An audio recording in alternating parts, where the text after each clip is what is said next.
Hello friends and family, எல்லாருமே எப்படி இருக்கீங்க? நிச்சயமாக எல்லாருமே நலமாக இருப்பீங்க நம்புகிறோம். இன்று படித்ததில் பிடித்த செக்ஷனில் உங்களுக்காக நான் என்ன கொண்டு வந்திருக்கேன்னா, நீ எதை நினைக்கின்றாயோ அதுவாகவே ஆகின்றாய். நீ வெற்றியாளன் என நம்பு, ஏனெனில் அதுதான் உண்மை. நீ சாதிக்க பிறந்தவன் என்பதை மறந்துவிடாதே. இதை தான் உங்ககிட்ட நான் ஷேர் பண்ணிக்கணும்னு நினச்சேன். நம்மளுடைய சேனலில் ஒவ்வொரு நாளுமே ஒவ்வொரு மோட்டிவேஷ்னல் குவாட்ஸ் கொடுத்துட்டே இருக்கோம். அது எல்லாருக்குமே ஒரு சிலர் பயனுள்ளதாக இருக்குது. என் லைஃப்பில் நிறைய ஸ்ட்ரகிள் இருந்துச்சு சிஸ்டர், பட்டு இந்த வேர்ட்ஸ் எல்லாம் கேட்கும்போது எனக்கே சொன்ன மாதிரி இருந்துச்சு அப்படின்லாம் நிறைய பேர் சொல்லியிருந்தீங்க. எல்லாத்துக்காகவும் தான் நான் சொல்கிறேன். இது உங்கள் லைஃப்பில் ஒரு மாற்றத்தை கொடுக்குதுன்னு நினைக்கும்போது ரொம்ப சந்தோஷமாக இருக்குது. எதையுமே நீங்கள் பெருசாக எடுத்துக்காதீங்க. வாழ்க்கைன்றது ரொம்ப பெருசு. ஒரு பொருளை நம்ம கண்ணுக்கு பக்கத்தில் வச்சு பார்த்தோம்னா அது ரொம்ப பெருசாக தான் தெரியும். அதுவே தூரத்தில் வச்சு பார்க்கும்போது எவ்வளோ பெரிய விஷயமா இருந்தாலும் அது சின்னதாக தான் தெரியும். ஸோ எதையுமே பெருசாக இருக்குதுன்னு நினச்சி பயப்படாதீங்க. இந்த உலகம் ரொம்ப பறந்து விரிஞ்சது. நமக்கான வாய்ப்புகள் நம்மளை தேடி வரும். நீங்கள் என்றைக்குமே உங்களுக்கு அந்த தன்னம்பிக்கையை மட்டும் விட்டுறாதீங்க. அதுதான் உங்கள்கிட்ட நான் ஷேர் பண்ணிக்கணும்னு நினச்சேன். இப்போ வாங்க வீடியோக்குள்ளே போகலாம்.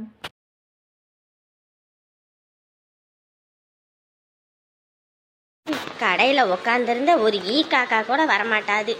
ஆனால் நம்ம போய் சாப்பாட்டில் உக்காரலான்னு தட்டில் சோத்தை போட்டு வாயில் கொஞ்சம் எடுத்து வச்சா போதும், உடனே அக்கா கடையில் ஆள் இல்லையா, ஏக்கா கடையில் ஆள் இல்லையான்னு வந்துடுறாங்கய்யா. சோத்தை போட்டுட்டு இங்கே உட்காந்து சாப்பிட்லான்னா ஒருத்தர் வரமாட்டாங்க. கரெக்டாக பாரு, கடையை அடைக்கிற நேரமாக பார்த்து வருவாங்க. அதை கொடுங்க இதை கொடுங்கன்னு. ஏன் அதை கடை திறந்துருக்குன்னு வரலாமே, அப்போ வரமாட்டாங்க. ஐயோ, இந்த ஊரில் கடை நடத்துறதும் போதும் அப்பாப்பாப்பாப்பாப்பா. இதுலேயும் பாதி பேர் மாமே மச்சான் மதினி கிதினின்னு சொல்லிட்டு இந்த நாளைக்கு தரேன் நாளான்றைக்கு தரேன்றாங்க. அப்புறம் அம்பிட்டு தான் அந்த படம் போனது தான். நம்மக்கிட்ட இங்கே காசை ஓசியில் வாங்கிட்டு மற்ற கடையிலலாம் போனால் காசு கொடுத்து வாங்குறாங்க. ஏன் அங்கே காசு கொடுத்து வாங்குறது இங்கே காசு கொடுத்து வாங்கினா என்ன? நம்மளை பார்த்தா இழிச்ச வாயின்னு தலையில் எழுதி ஒட்டி இருக்கும் போல இருக்குது. அம்பிட்டு இலக்காரத்துக்கு இந்த மொட்டைக்கறி கடையிலையா வாங்கணும்? ஐயோ, ஓவராக பண்ணுவாளே. இதுலேயும் வேற பெரிய பணக்காரின்னு பீத்திக்கிட்டு வேற தெரிஞ்சோம். இப்போ அந்த வீட்டை விட்டு துரத்திட்டாங்க, இந்த வீட்டில் இருக்கோன்னு தெரிஞ்சுது. ஒருத்தையும் நம்மளை மதிக்க மாட்டாளுகளே. சரி, அப்படியே சீனு காட்டிக்கிட்டு வாங்கிட்டு வந்துட வேண்டித்தான். இந்தா, இவ பெரிய பணக்காரியாச்சு, இவ எதுக்கு நம்ம வீட்டு வாசலுக்கு வந்திருக்கான்னு தெரியலையே. என்னது மளிகை ஜாமான் வாங்கணும், சொல்கிறதெல்லாம் எடு. கடைக்கு மரியாதையாக கேட்டு வாங்கணும்னு இல்லை. மரியாதை தெரிஞ்சாதானே மரியாதை கேட்டு வாங்குறதுக்கு. மரியாதை தெரியாத குடும்பத்துக்கு என்னத்தை போய் மரியாதையை சொல்லி கொடுக்கறது? என்ன வேணும்னு சொல்லு, எடுக்கிறேன். துவரம் பருப்பு ஒரு கிலோ. துவரம் பருப்பா? அடுத்து வேற என்ன வேணும்? கடுகு ஒரு 10 ரூபாய்க்கு, ஜீரகம் ஒரு 10 ரூபாய்க்கு, மிளகு ஒரு 10 ரூபாய்க்கு. 10 ரூபாய்க்கா? பாக்கெட்டில் போடவா? வேணாம், பாக்கெட்டில் புழுக்கூண்டு இருக்கும், அது ஒரு குழம்பு கூட வைக்க முடியாது. நீ லூஸ்லேயே கட்டி கொடு. அப்புறம் குழம்பு வைக்கிறதுக்கு செக்கில் ஆட்டின கடலை எண்ணெய் இருக்கா? கடலை எண்ணெய்னாலே ஆட்டி தானே கொடுப்பாங்க, ஆட்டாமையா கொடுப்பாங்க. ஏதோ ஒன்று நல்லா பார்த்து கொடு. கண்ணு தெரியாம பாமையில கீமையில எடுத்து ஊற்றி விட்டுறாத, நல்லா ஆயிலா கொடு. அப்புறம் சோம்பு ஒரு 10 ரூபாய்க்கு, அப்புறம் ஒரு புளி 10 ரூபாய்க்கு கொடு. நமக்குன்னே எங்கிட்ட இருந்து தான் வருவாங்கன்னு தெரியல. பல்கா வாங்க மாட்டாங்க. 5 ரூபாய்க்கும் 10 ரூபாய்க்கும் வாங்க வேண்டியது. கொத்தமல்லி கருவேப்பிலை 2 ரூபாய்க்கும் 1 ரூபாய்க்கும் வாங்க வேண்டியது. இந்த ஒரு அநியாயம் வேற எந்த ஊர்லேயும் நடக்கிறது இல்லை, நம்ம ஊரில் மட்டும்தான் ஏன் நடக்குது. அப்புறம் கருவேப்பிலை வேண்டாம், அது வீட்டுக்கு பின்னாடி இருக்கு, உடச்சிக்கலாம், அது ஒன்றும் பிரச்சனை இல்லை. கொத்தமல்லி தலை ஒரு 2 ரூபாய்க்கு. சொல்லி வாய முடியல, இந்த ஆரம்பிச்சிட்டால 2 ரூபாய்க்கு. அடுத்து புளி ஒரு 5 ரூபாய்க்கு. ஷப்பா, மண்டவலியே வந்துடும் போல இருக்கே. அடுத்து அப்புறம் அரசன் சோப்பு ஒன்று, அமாம் சோப்பு ஒன்று. என் புள்ள வேற என்னத்தை குளிப்பான்னு தெரிய. பியர்ஸ் இருக்கா? அதெல்லாம் இல்லை. அது இல்லாமல் என்னத்தை கடை நடத்துறியோ தெரியல. அந்த சோப்பெல்லாம் போட்டு இந்த ஊரில் யாரும் குளிக்கிறது இல்லை. வேணும்னா வெளி டவுனில் தான் போய் வாங்கணும். என் பிள்ளை யாரு? அவரை வெளிநாட்டிலையா இருக்கா? இந்த ஊரில் தானே இருக்கா? என் பிள்ளை ஒருத்திக்காக ஒரு சோப்பை வாங்கி வைக்க முடியாது. வேணும்னா வாங்க, இல்லாட்டி வேணாட்டி வேற கடையை போய் பாரு. ஐயோ, வேற கடைக்கெல்லாம் போனால் ரொம்ப விலை போடுவாங்க. இவ கடைக்கு வந்தது. சரி, அதை கொடு. என்னத்தை கொடுக்கணும்? அது என்னது, நல்லா வாசமாக இருக்கும் சோப்பா பார்த்து கொடு. மைசூர் சாண்டல் போடவா? ஆ ஆ அதே போடு. அப்புறம் வேற என்ன? உளுந்து பாசிப்பருப்பு இதெல்லாம் வேணுமா? ஆமாம்மா அதையும் போட்டுரு. அப்புறம் சாம்பார் பொடி ஒரு 10 ரூபாயில போட்டுரு. ஐயோ இந்த 10 ரூபாயை விடவே மாட்டா போல இருக்கு. 10 ரூபாயிலே பிடிச்சிக்கிட்டு தூங்குறாளம்மா. ஒரு 25 ரூபாயில போடுறேன். ஒரு 3 குழம்பு ஒரு 6 குழம்பு வைக்கிற மாதிரி இருக்கும். நம்ம இருக்க போகிறது என்ன ஒரு 3 நாள் தானே. சரி பரவாயில்ல, அப்படியே வாங்கி போடுவோம். சரி சரி, அப்போ இந்த பெரிய பாக்கெட் 25 ரூபாயிலே போடு. கொஞ்சம் தூள் உப்பெல்லாம் வேணுமா? ஆமாம் அதையும் போட்டுரு. இந்த 5 ரூபாய்க்கு சின்ன பாக்கெட் இருக்கும்ல உப்பு, அதை போட்டுரு. கேரு என்ன நினச்சிக்கிட்டு இருக்கு? நானும் பார்க்குறேன் 5 ரூபாய்க்கு 2 ரூபாய்க்கு 5 ரூபாய்க்கு 2 ரூபாய்க்கு 10 ரூபாய்க்குன்னு வாங்கிட்டு இருக்கேன். விலைவாசி எப்படி ஏறி போயிருக்குன்னு தெரியுதா இல்லையா? இந்த ஊர்க்காரங்க மட்டும்தான் 5 ரூபாய்க்கும் 10 ரூபாய்க்கும் வாங்குறது. அவ்வளோலாம் இல்லை. 30 ரூபா ஒரு பாக்கெட் உப்பு வேணும்னா வாங்கு. சரி கொடு. கும்பிட்டு பொருள் வாங்கிட்டேன். மஞ்சத்தூள் கொஞ்சம் பிரியா போட்டு விடு. இந்த வேற என்ன இருக்கு? அவ்வளோதான். அப்புறம் முட்டை ஒரு 20 முட்டை வச்சிரு. ஒரு முட்டை 8 ரூபா. பரவாயில்லையா? ஆத்தாடியாத்தா, இது என்ன முட்டைக்கு வேலை சொல்லுன்னா கறிக்கு வேலை சொல்றியோ? இல்லை உன் கடைக்கும் உனக்கும் சேர்த்து வேலை சொல்றியா? ஆமாம், முட்டை விற்று அப்படியே நான் கோடிக்கு மேலே கோடி இதில் கட்டுறேன். வேணும்னா வாங்கு, இல்லாட்டி வேற கடை பாரு. வேற எங்கிட்டும் கடை இல்லை. கடை இருந்துச்சுன்னா அங்கிட்டு போயிருப்பேன். கடை இல்லாதனால தான் உன் கடையில் எல்லாம் வாங்குறது. அதை முதல்ல தெரிஞ்சுக்க. இதுக்கு பில்லு எம்பிட்டுன்னு போடு. மருமகளே, அடியே மருமகளே. காலங்காத்தால மாமியார் கிளவி நம்மள வேணும்னே வம்பளுக்குதே. சொல்லுங்க அத்தை. என்னடி உன் மாமியாரும் உன் நாத்தனாரும் வீட்டுக்கு வந்திருக்காங்க? எனக்கு என்ன மாமியாரு நாத்தனாரு? ஏன் நீங்க வீட்டுல தானே இருக்கீங்க, இல்ல காட்டுல இது எது இருக்கீங்களா? ஏய் நான் என்ன சொல்லல. இப்ப நீங்க எனக்கு மாமியார் இல்லைன்னா அப்ப வேற யாரு எனக்கு மாமியாரு? இவகிட்ட வாயை கொடுத்தா வாங்கி கட்டிட்டு தான் போகணும். அடியே உன் மாமியார் தாண்டி. அந்த இழிச்ச வாய் கோண வாய் சிரிக்கி அந்த சாந்தா. அதுக்கு நான் என்ன பண்றது? நீ ஒன்றும் பண்ண வேணாம். அவளுக்கு என்ன இங்கே வந்து இருக்காளுங்க? பணக்காரி, நான் பணக்காரி, பணக்கார குடும்பத்தில் சம்மந்தம் பண்ணியிருக்கேன் அப்படின்னு பீத்திக்கிட்டு தெரிஞ்சாளுங்க. இன்னைக்கு இங்கே வந்து இருக்காளுங்க. அதான் என்ன ஏதுன்னு கேட்டேன். அது நீங்க அவங்க கிட்ட தான் போய் கேட்கணும். என்கிட்ட கேட்டேன்னா ஆக போகுது? இல்லடி, அவங்க வீட்டுல ஒரு வெடி போட்டா கூட உனக்கு தெரிஞ்சு போயிருமே, அத்தான் சொன்னேன். அவங்க வீட்டுல வெடி போட்டா எனக்கு தெரியுது. அப்படி தெரிஞ்சிருந்தா தான் இந்நேரத்துக்கு எனக்கு தெரிஞ்சிருக்குமே. உங்களுக்கு எப்படி தெரிஞ்சது? காதை என்ன அந்த வீட்டு கதவுல வச்சீங்களா இல்ல அந்த வீட்டு செவுத்துல வச்சிருந்தீங்களா? அம்மா இவகிட்ட வாயை கொடுக்க முடியாதம்மா. வாயை கொடுத்தாலும் வாங்கி கட்டிக்கிட்டு தான் போகணும். பேச்சுன்னு ஒரு பேச்சு பேசிக்கிட்டு வர்றது. முதல்ல அந்த மனுஷனை சொல்லணும். தனி கொடுத்தனம் போலாம் தனி கொடுத்தனம் போலான்றேன், கேட்கவே மாட்டேங்கிறான் அம்மா. நல்லா இருக்கேம்மா. ராத்திரி எல்லாம் ஒன்று நினச்சிதாம்மா அழுகையா கிடக்குது. நீ இல்லைன்னொடனே வீடே வெறிச்சோடி கிடக்குது. நானும் என்னதான் பண்றதுன்னு எனக்கே ஒன்றும் புரியல. மாப்பிள்ளை நல்லா இருக்காரா? சம்மந்தி நல்லா இருக்காரா? எல்லாருமே நல்லா இருக்காங்கப்பா. நீங்க நல்லா இருக்கீங்களாப்பா? நல்லா இருக்கேம்மா. எம்மாடி என்னன்னே தெரியல. உங்க அப்பன் நேத்தெல்லாம் குடிக்கவே இல்லை. என்னைக்குமே குடி வாயில வைக்காம இருந்தனாலே கிடையாது. என்னமோ தெரியல, குடிக்கவே இல்லப்போ. யாரு இப்ப இதெல்லாம் உன்கிட்ட சொல்ல சொன்னாங்களா? ஏன் இப்ப வேணும்னு பண்ணிக்கிட்டு இருக்கவா? எப்பா குடிக்காதீங்கப்பா. குடிச்சா உடம்பு தாம்மா கெட்டு போகும். அதுவும் இல்லாம அம்மா பாவையா. நானும் என்ன வேணும்னு நான் குடிக்கிறேன். ஏதோ உடம்பு அசதிக்கு அலுப்புல போய் குடிச்சிட்டு வர்றதுதான். அதுக்கு போயிட்டு இதா பேசிக்கிட்டு இருப்பா. சரிம்மா, என்ன சமையல் செஞ்சீங்க? காலையில் பழைய குழம்பு இருந்துச்சுமா, அதம்மா சூடு பண்ணி வச்சேன். அப்புறம் இட்லி இங்கே ஊற்றுறாங்க, அது போய் வாங்கிட்டு வந்தாங்க, அது சாப்பிட்டோம். மதியானத்துக்கு மாமா கறி எடுத்துட்டு வரேன்னு சொல்லியிருக்காரு. நீ அதம்மா சமைக்கணும். என்னது பழைய குழம்பு சூடு பண்ணி கொடுத்தியா? என்ன பழக்கம் அது? புதுவா போயிருக்கோம், போய் பழைய குழம்பு சூடு பண்ணி வச்சு அவங்களுக்கு கொடுத்தீங்கன்னா என்ன அர்த்தம்? என்ன நினைப்பாங்க? என்னடா இந்த புள்ள இப்படி நினைக்க மாட்டாங்க? ஒரு குழம்பு சூடா வச்சு கொடுக்கறதுக்கு என்ன? உங்க ஆத்தா பழக்கம் பழகிட்டு இருக்கே நீ. என்ன நினைப்பாங்க அவங்க? பழச வீண் பண்ணிடக்கூடாதுன்னு தான். அடியே அதுக்குன்னு போன உடனே மருமக இப்படி பண்ணுது நினைக்க மாட்டாங்களா? என்ன நீ அந்த மாதிரிலாம் பண்ணக்கூடாது. அளவா வச்சுக்கணும். அப்படி சும்மா இது பண்ணக்கூடாது. இல்லைன்னா உங்க ஆத்தா மாதிரி 3 நாள் 4 நாளைக்கு சேர்த்து வச்சுக்கிட்டு அதையே சுண்ட விட்டு தின்னுகிட்டு இருக்கிறது இல்ல. அவங்கெல்லாம் நம்மள மாதிரி கிடையாது. நல்ல உத்தியோகத்துல இருக்கிறாரு. தம்பியெல்லாம் சொந்த தொழில் பாக்குறவரு. அவருக்கு போய் எப்படி வச்சு கொடுக்கணுமோ அப்படி வச்சு கொடு. சும்மா இந்த பழைய குழம்பு சூடு பண்ணேன், அதை பண்ணேன், இதை பண்ணேன்னு வெளியே போய் சொல்லிடாதீங்க. காரி மூஞ்சிலே துப்பி போடுவாங்க. சரி சரி, புள்ள இருந்து இருந்து இப்பதான் போனே பேசியிருக்கா, அதுக்குள்ள எதுக்கு கத்துறீங்க? அப்புறம் என்னடி பழக்கம்? உன் பழக்கம் அப்படியே சொல்லி கொடுத்துருக்குற. என்ன வெங்காயமோ தெரியல. சரி சரி, இருந்து இருந்து இப்பதான் போன் அடிச்சிருக்கா, நீங்க திட்டிக்கிட்டி அப்புறம் அழுக போறா, கம்முன்னு இருங்க. சரிம்மா, எப்ப இது மறு வீட்டு இதுக்கு அழைக்கிறது? இங்கெல்லாம் 3ஆங்கிழமை 5ஆங்கிழமைன்னாங்கம்மா. 3ஆங்கிழமைனா கல்யாணம் ஆகி 3ஆம் நாளோ 5ஆம் நாளோ. சரி, எப்படின்னு பார்த்து நாங்க வாரோம்.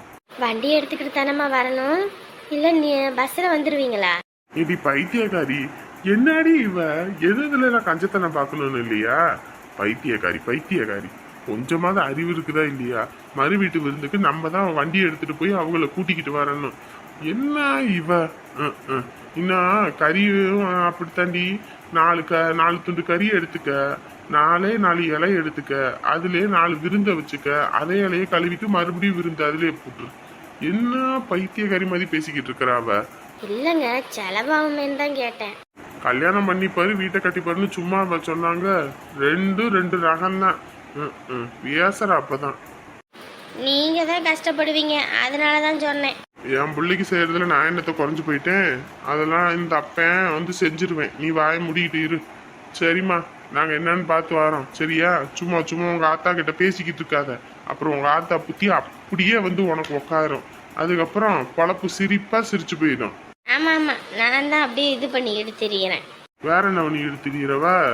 ஆரம்பிச்சிட்டாங்களா 2 பேரும்? ஐயோ. சரி சரி, உங்க அப்பங்கிட்ட பேசுனா எனக்கு கோபம் தான் வரும்.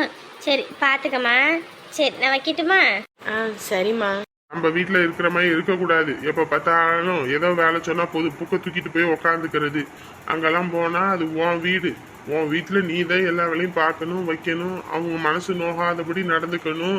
புருஷனுக்கும் சரி மாமனாருக்கும் சரி தேவையானதெல்லாம் செஞ்சு கொடுக்கணும். ஏன்னா அங்க வந்து பொண்ணு இல்லாத வீடு, நீ தான் எல்லாமே அங்க. அதனால நீ தான் எல்லாம் பார்க்கணும், வைக்கணும்.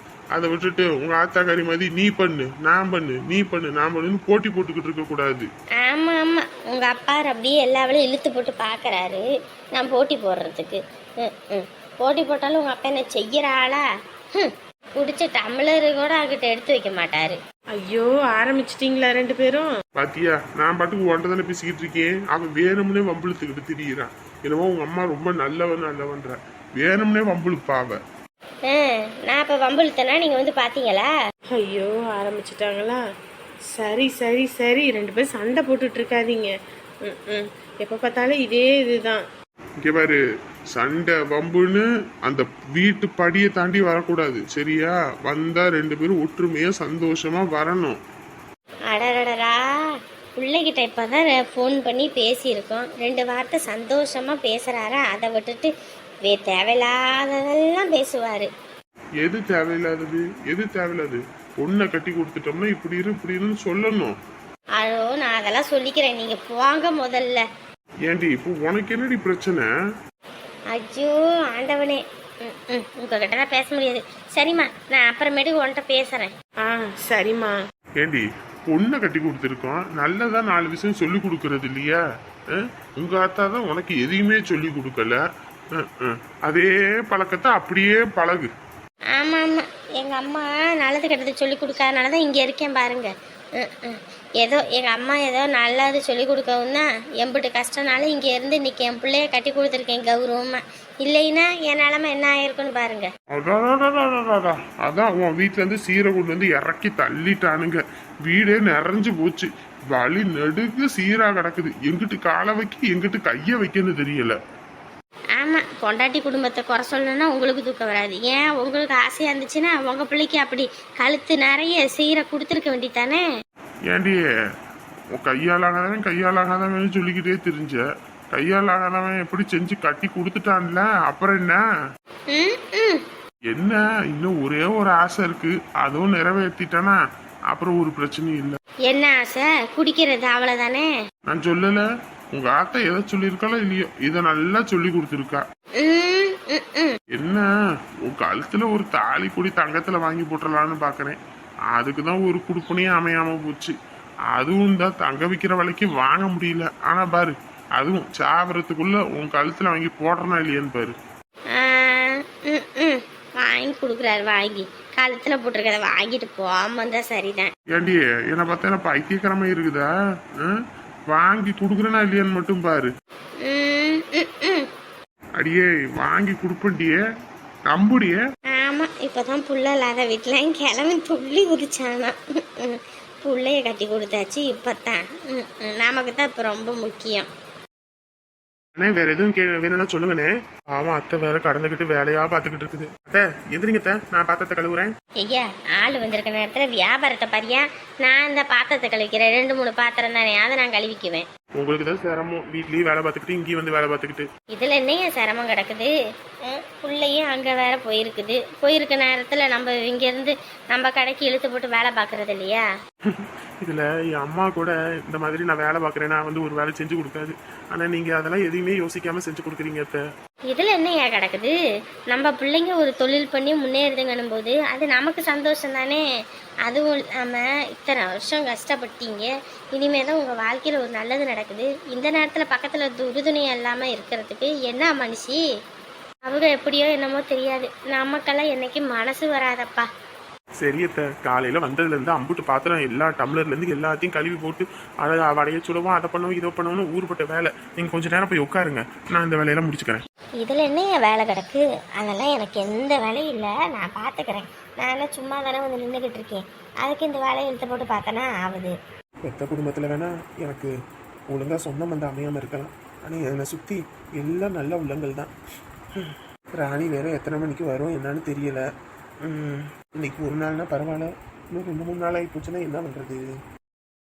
சரி, போயிட்டு வந்துடுறேன், பார்த்துருங்க சரிங்களா? சரிடா, உடம்ப பார்த்துக்க, சாப்பிடாம வேலை பார்க்காத சரியா? சாப்பிட்டு வேலை பாரு. சரிம்மா, நான் சாப்பிட்றது இருக்கட்டும், நீங்களும் அப்பாவும் நல்லா சாப்பிட்டு இருங்க சரியா? வேலைக்கு ஆள் போட்டு கூட செய்யுங்க, நீங்கள் 2 பேருமே வேலை செஞ்சு இழுத்துக்காதீங்க. நான் ஏதாவது ஏற்பாடு பண்ணி கூட தரேன். சரிப்பா. அப்புறம் அப்பா, உங்களுக்கு நான் போயிட்டு ஃபோன் பண்ணுறேன் சரிங்களா? சரி சரி. அப்புறம் டேய், உமாவை போய் எப்படா கூட்டிகிட்டு வர்றது? இப்போல்லாம் ஒன்றும் அவசரம் இல்லை, அவங்க இருக்கட்டும், அதுக்கப்புறம் பார்த்துக்கலாம். என்னடா பேசிக்கிட்டு இருக்க? என்னதான் இருந்தாலும் வீட்டுக்கு வந்த மருமகளை இப்படி அவங்க வீட்டுக்கு அனுப்பியிருந்தா பார்க்குற 4 பேர் என்னடா சொல்லுவாங்க? ஏம்மா இந்த 4 பேர் என்ன சொல்லுவாங்க, 40 பேர் என்ன சொல்லுவாங்கன்னு அடுத்தவங்களுக்காகவே பார்த்துக்கிட்டு தானே வைங்க, நம்ம வாழ்க்கையை நம்ம வாழவே முடியாதுமா. நான் இப்படி போவேன், இங்கிட்டு 2 பேரும் கீரியும் பம்மா சண்டை போட்டுட்டு கிடப்பீங்க. அப்புறம் அவள் எனக்கு ஃபோன் பண்ணி சொல்லுவா, அப்புறம் நான் உங்ககிட்ட கேட்பேன், அப்புறம் நீங்கள் அவகிட்ட சண்டை போடுவீங்க. இப்படி குடும்பத்தில் சண்டைன்னு பெரும் சண்டையாக தான் இருக்குது. கொஞ்ச நாளைக்கு அவங்க இருக்கட்டும், அப்புறம் தான் வீட்டோட அருமை என்னன்னு தெரியும். ஏண்டா அப்போ 2 பேரும் என்ன சண்டை போட்டு தான் போயிருக்காளா? ஏம்மா குடும்பம்னா 1000 சண்டை வரதாம்மா செய்யும், அதுக்கெல்லாம் ஒன்றும் பண்ண முடியாது சரிங்களா? நான் பார்த்துக்கிறேன் என் பிரச்சனையை, நீங்கள் தயவு செஞ்சு கம்மன் இருந்தீங்கன்னா அது போதும். போய் அவளை கூப்பிட்றேன் வைக்கிறேன்னு எதையும் நீங்கள் பண்ணாதீங்க. டேய் என்னதான் இருந்தாலும் அந்த புள்ள நம்ம வீட்டுக்கு வந்துருச்சு, நீ ஆசைப்பட்டுட்ட அப்படின்னும் போது அந்த பொண்ணு நம்ம வீட்டுக்கு கூட்டிகிட்டு வந்ததாயே ஆகணும். அது புள்ளத்தாச்சு புள்ள, வேற மாதிரி இருந்தால் கூட பிரச்சனை இல்லை. எப்பா சின்ன வயசில் நீங்கள் சொல்லுவீங்கல்ல, மயிலுக்கிட்ட போய் கண்ணே மணியே இறக்க போடுன்னா போடாது, பிடிச்சி பிடுங்கினாதான் வரும்னு சொல்லுவீங்கல்ல, அந்த மாதிரி தான் இவ ஒரு ரகம். அவளுக்கு வாயால் சொன்னால் புரியாது, பட்டாதான் புரியும். இந்த வீட்டில் அவளுக்கு என்ன குறை இருக்குது சொல்லுங்கள் பார்ப்போம்? எல்லாமே இருக்கத்தானே செய்யுது, எம்பிட்டும் வாங்கி போடுறோம். கஷ்டப்பட்டு வேலைக்கு போய் சம்பாரிச்சு கொண்டு வந்து கொடுத்தாதான் வீட்டில் சோறுன்ற நிலைமை இல்லை. எல்லாமே இருந்தும் திமிரெடுத்து கொழுப்பெடுத்து பண்ணுறவங்கள நம்ம என்ன பண்ண முடியும்? அதனால் கொஞ்ச நாளைக்கு இதுக்கு தானே அத்தனை தடவை தலையால் அடிச்சுக்கிட்டோம், வேணாண்டா வேணாண்டா வேணாண்டான்னு. கேட்டியா நீ எங்கள் பேச்ச? இப்போ எங்கே வந்து நிற்கிது பார்த்தீங்கள? அப்போ புரியலம்மா, பட்டாதான் புரியும் அப்படின்னு தெரிஞ்சு போச்சு, அதான் பட்டு திருந்திக்க வேண்டிதான். சரி நான் போயிட்டு வரேன், பார்த்துருங்க. அவளையெல்லாம் அங்கே போய் கூப்பிடவும் வேணாம், பார்க்கவும் வேணாம், எதுவும் செய்யவும் வேணாம் சரிங்களா? சரிடா சரி. ஏங்க அப்போ இவனா அவளை அனுப்பி வைக்கல, சண்டை போட்டுட்டு அவளாக தான் போயிருக்கா போல இருக்கு. பார்த்தீங்களாங்க, இல்லாதப்பட்ட வீட்டிலேருந்து பொண்ணை கூட்டிகிட்டு வந்தால் நம்ம பேச்சை கேட்பா, நம்ம சொல்லுபடி கேட்பா, அப்படி இப்படி. நீங்கள் இதுலேயும் நீங்கள் என்ன சொல்லிக்கிட்டு தெரிஞ்சீங்க? ஓட்டு உழுகும், இப்படி கஷ்டப்படுற குடும்பத்தில் கூட பொண்ணு எடுத்திருக்காங்க அப்படி இப்படி. நீங்கள் கடைசியில் பாருங்கள் நம்ம குடும்பத்தோட நிலைமை எப்படி இருக்குன்னு. ஏங்க அவர் வேற பரிகாரம் பண்ண சொன்னார். பரிகாரம் பண்ணி விளக்கு போட்டோம்னா இந்த பிரச்சனையெல்லாம் கொஞ்சம் முடியும், 2 பேரும் ஒற்றுமையாக இருப்பாங்கன்னாங்க. அதை போய் வேணா நீங்கள் சொல்லிட்டு வரீங்களா? இங்கே பாரு, பையன் தான் சொல்லியிருக்கான்ல, அவன் பேச்ச கேட்போம் விடு. அவன் பேச்சை கேட்டு கேட்டு தான் இப்போ இங்கே வந்து நிற்கிது. இனிமேலாவது நம்ம சொல்கிற பேச்சை கேட்டால் தான் அவன் வாழ்க்கை நல்லா இருக்கும். யாரு சொல்கிறத மட்டும் செய்யு. சும்மா போனவனாலே சண்டை தான். அதுக்கப்புறம் அவங்க வீட்டில் ஏதாவது பிரச்சனை ஆகி போச்சுன்னா அப்புறம் நம்ம நம்மளால தான் வந்துச்சுருவாங்க. அவன் 2 பேரும் சந்தோஷமாக இருக்கணும்னு தான் அந்த வீட்டை கூட அவங்களுக்குன்னே கொடுத்துட்டேன். இப்போ மறுபடியும் சண்டை போட்டுக்கிட்டு கிடக்குறாங்களே, இதுக்கு என்னதான் பண்ணுறது? 4 கிழமை பார்க்காம ஜோசியம் பார்க்காம நான் பாட்டுக்கு கல்யாணம் முடிச்சு வச்சுட்டேன் ஆசைப்பட்டுட்டான்னு சொல்லி. இப்போ எங்கே வந்து நிற்கிது? ஐயா கஞ்சி கொடுத்தாங்கய்யா, எந்திரி இந்த கஞ்சி குடிப்பேன். ஆமாம், எனக்கு எதுவுமே வேண்டாம். இங்கே பாருங்க, ஏன் இப்படி வேணியா அது வேண்டாம் இது வேண்டாம் அது வேண்டாம் இது வேண்டான்னு இருக்கேன். இப்படி அதை எதுவும் சாப்பிடாம இருந்தீங்கன்னா உடம்பு எப்படி தேரும்? என்ன எந்திரிச்சு குடிப்பா. இல்லைங்க, வேண்டாம். பாரு ராணி, இப்படி என்ன அதை கொடுத்த வேணான்றான், சாப்பிடுங்க வேணான்றான். இப்படியே இருந்தா என்ன பண்றது? உடம்புக்கு அப்புறம் எப்படியா சத்து கிடைக்கும்? வருப்பா, இப்பயே ஆஸ்பத்திரிக்கு 5 லட்சத்துக்கு 5.5 லட்சம் ஆகிப்போச்சு. அதுவும் இல்லாமல் டிஸ்சார்ஜ் பண்ணும்போது எம்பிட்டு கேட்பாங்க என்னன்னு வேற தெரியலை. மாத்திரை மருந்துலேருந்து எல்லாம் வாங்கி கொடுத்துக்கிட்டு இருக்கு. அது ஒரு பக்கம் இருந்தாலும் சாப்பாடு தான் நம்ம உடம்புக்கு சத்து. சாப்பிடாம இருந்தேன்னு வையி, அப்புறம் அம்பிட்டு தான் எந்திரிக்கவே முடியாது. சரியா? என்னால் சாப்பிட முடியல, ரொம்ப வலிக்குது. அப்படி ரொம்ப இருக்கும், அடிப்பட்ட உடம்பு இல்லையா? என்னன்னே தெரியல, காலெல்லாம் தூக்க முடியல, ரொம்ப வலிக்குது. இப்போதான் அடிபட்டிருக்குல்லப்பா, கொஞ்சம் கொஞ்சமாக ஊசி போட்டு மருந்து போட்டு குளுக்கோஸ் எல்லாம் ஏற்றி தான் எல்லாம் நல்லா ஆக்குவாங்க. சரியா? அதுவும் இல்லாமல் வண்டிக்காரன் இடிச்சுட்டு அப்படியே போயிட்டான் இல்லையா, அதனால அப்படி இருக்கு, ஒன்றும் பிரச்சனை இல்லை. சரியா? இதுக்குத்தான் சொல்கிறது, வண்டியில் போகும்போது பார்த்து சூதானமாக போகணும், ஹெல்மெட் மாட்டணும், எல்லாம் அதுக்குத்தான் சொல்கிறது. நம்ம சொல்கிற பேச்சையும் கேட்கறது இல்லை, அரசாங்கம் சொல்கிற பேச்சையும் கேட்கறது இல்லை. வண்டி இருக்கேன்னு பறக்க வேண்டியது ரெக்க கட்டிக்கிட்டு அப்புறம் என்ன பண்ணுறது? விழுந்து வாரி யாருக்கிட்ட நம்ம போயிட்டு இப்படி ஆகிப்போச்சுன்னு சொல்கிறது? அவங்க பையனை போடுறாங்கன்றவன் நம்ம இந்த மாதிரி தண்டனைகளை வந்து குறைக்கணும் அப்படின்னா இந்த மாதிரி பையனு போட்டால் தான் நம்ம சரி பயந்துக்கிட்டாவது அந்த இதில் செய்ய மாட்டோம்னு தான் அவங்க போடுறது. ஆனால் அவங்களே நம்ம திட்டினோம்னா என்ன பண்ண முடியும்? காசு போனால் சம்பாரிச்சுக்கலாம் ஐயா, உசுறு போனால் சம்பாதிக்க முடியுமா? சொல்லு பார்ப்போம். நான் பண்ண தப்புக்கு கடவுள் கொடுத்த கூலி தானே இது. என்னடா என்ன? ஒன்றும் இல்லைம்மா. ராணி, நீ அப்படியே கிளம்பு. எதுக்கு நீ தான் இங்கேயே எந்த கஷ்டப்பட்டுட்டு கிடக்கிற? எனக்கு என்ன கஷ்டம் இதில் இருக்கு? எள்ளுதான் என்னைக்கு காயணும், வெளிப்புழுக்கு ஏன் சேர்ந்து காயணும்? இதா ஒத்தையில் எப்படி உன்னை விட்டுட்டு போக முடியும்? மாத்திரை மருந்து வாங்கணும் வைக்கணும், பையன் கூடயும் ஒரு ஆள் இருக்கணும், யாரும் இல்லாமல் நீ என்ன பண்ணுவ? நான் பார்த்துக்கிறேன். முதல்ல தான் ஆப்ரேஷன் அது இதுன்னு, இப்போ தான் நர்ஸு பிள்ளைங்களை கொஞ்சம் நேரம் பார்த்துக்கங்க நான் சொன்னால் பார்த்துக்கிறாங்க. நான் போயிட்டு ஒடியாந்துருவேன். நான் பார்த்துக்கிறேன், நீ கிளம்புமா. இருக்கட்டும் பார்த்துக்கலாம். நான் ஏன் சொல்கிறேன்னா, பையனை கூட்டிக்கிட்டு நான் ஊருக்கு போகிறேன். ஊருக்கு போறியா? ஏன்? இல்லைம்மா, நான் செஞ்ச பாவத்துக்கு அமுதா கிட்ட உமா கிட்ட எல்லாம் மன்னிப்பு கேட்கணும். முதல்ல காளியாத்தா கோவிலில் போய் நான் மன்னிப்பு கேட்டு மண்டியிடணும். அப்போதான் என் பையனுக்கு உடம்பு நல்லாகும்.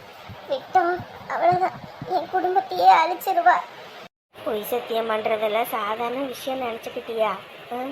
அதுவும் அப்பயே அதை சத்தியம் பண்ணும்போதே சொன்னாங்க. நீ ஒரு வார்த்தை இப்படி தானே சொன்னீங்கன்னா கூட நாங்கள் கம்முன்னு போயிருந்திருப்போம். உன்னை சத்தியம் பண்ண வச்சிருக்க மாட்டோம்.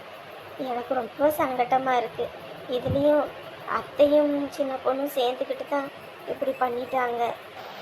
அப்படியெல்லாம் பண்ணதுனாலேயோ என்னவோ தெரியல, நான் பண்ண தப்பு என்னன்னு உணர்ந்தேன். இல்லைன்னா இதெல்லாம் நான் உணர்ந்திருப்பேனா? சொல்லு பாப்போம். இன்னமும் நான் பழையபடியே தானே இருந்திருப்பேன். ஆத்தா மகமாயி எனக்கு ஏதாவது குறைய கொடுத்துருந்தா கூட கவலைப்பட்டிருக்க மாட்டேன். போனால் போயிட்டு போகுதுன்னு. ஆனால் என் சுற்றி உள்ளவங்களெல்லாம் எடுத்துக்கிட்டாலும் போது தான் மனசுக்கு வலிக்குது. அப்போ தான் புரியுது, வாழும்போதே தண்டனை அனுபவிச்சு சாவறேன்னு. இவங்க அப்படி சொல்லும்போது தான் புரியுது. நானும் காவியாவை ரொம்ப பாடாப்படுத்திட்டேன். ஒரு பொண்ணு நம்மளை வேணான்னு சொன்னால் வேணான்றது தான் அர்த்தம். அதை விட்டுட்டு வம்படியாக போய் கட்டிக்க கட்டிக்க கட்டிக்க நான் அவளை நான் டார்ச்சர் பண்ணியிருக்க கூடாது. நான் பண்ண டார்ச்சர் தான் இப்போ இங்கே வந்து விடிஞ்சிருக்கு. வாழ்க்கையில் ஒவ்வொரு பொண்ணும் அவளுக்குன்னு ஒவ்வொரு கனவுகள் இருக்கும். ஆனால் அந்த கனவுகள் எல்லாமே நம்ப மட்டும்தான் இருக்கணும், வேறு எந்த கனவும் அவளுக்கு இருக்கக்கூடாதுன்னு நினச்சது மகா தப்புன்னு நல்லா புரிஞ்சுக்கிட்டேன். ஒரு பொண்ணோட வாழ்க்கையை கெடுக்கணும்னு நினச்ச பாவத்துக்கு கடவுள் சரியான தண்டனையும் கூலியும் கொடுத்துட்டாங்க. இதுக்கப்புறம் இனி எந்த தப்பும் நான் என் வாழ்க்கையில் பண்ண மாட்டேன். முதல்ல அவகிட்ட நான் மன்னிப்பு கேட்கணும், அவள் வாழ்க்கையை அழிக்கணும், ஊரால் முன்னாடி அவள் அசிங்கப்படணும்னு நினச்சேன். கடைசியில் இன்னைக்கு படுத்த படுக்கை ஆயிட்டேன், எந்திரிச்சு நிற்க கூட முடியாம. இந்த அளவுக்கு கேவலமான பிறப்பா இருந்திருக்கேன்னு இப்பதான் புரியுது. அம்மாவை தவிர வேற யாரும் நம்ம கூட இருக்க மாட்டாங்கன்னு புரிஞ்சுக்கிட்டேன். இனிமே யாரையும் பகைச்சிக்கவும் கூடாது, இனி நல்ல முறையில் வாழணும். என் அம்மா எனக்காக ரொம்ப கஷ்டப்பட்டுருச்சு. எங்கள் அப்பா மட்டும் அன்னைக்கு காசு பணம் சேர்க்கும் போதெல்லாம் திட்டுவேன், யோ இப்படி பையனை கூட கொடுக்காம நீ சேர்த்து வச்சு என்னத்தையா கொண்டு போக போறேன்னு. ஆனால் அந்த மனுஷன் சொல்லாமல் கொள்ளாமல் சேர்த்து வச்ச பணம் தான் இன்னைக்கு என் உசிரியை காவந்து பண்ணி காப்பாற்றிருக்கு. அந்த மனுஷன் செத்தாலும் சாமியே தான் இருந்து என்னை காப்பாற்றிருக்காரு. அவர் மட்டும் இன்னைக்கு காசு வேணா சேர்க்கலைன்னா இன்னைக்கு நான் உயிரோட இருப்போமான கூட தெரியல. வாழ்கிற காலத்தில் மற்றவங்களோட அன்பு நம்ம மேலே இருக்கணும்னு நினைக்கிறோமே தவிர பெற்றவங்களோட அன்பு நம்மக்கிட்ட இருக்கணும்னு நம்ம ஒரு நாளும் யோசிக்கிறது இல்லை. ஆனால் எல்லாரும் ஏதாவது ஒரு எதிர்பார்ப்புக்காக தான் நம்ம கூட பழகுவாங்க. பெற்றவங்க மட்டும்தான் எந்த ஒரு எதிர்பார்ப்புமே இல்லாமல் நம்ம கூட பழகுவாங்கன்னு நல்லா புரிஞ்சுக்கிட்டேன். இனிமேல் அம்மாவுக்காக உண்மையாக வாழணும். முதல்ல காவியக்கிட்டே அவன் குடும்பத்தில் உள்ளவங்கள்ட்ட மன்னிப்பு கேட்கணும். உப்பு தின்னா தண்ணி குடிக்கணும், தப்பு பண்ணால் தண்டனையை அனுபவிக்கணும். அது என் வாழ்க்கையில் சரியாக போச்சு.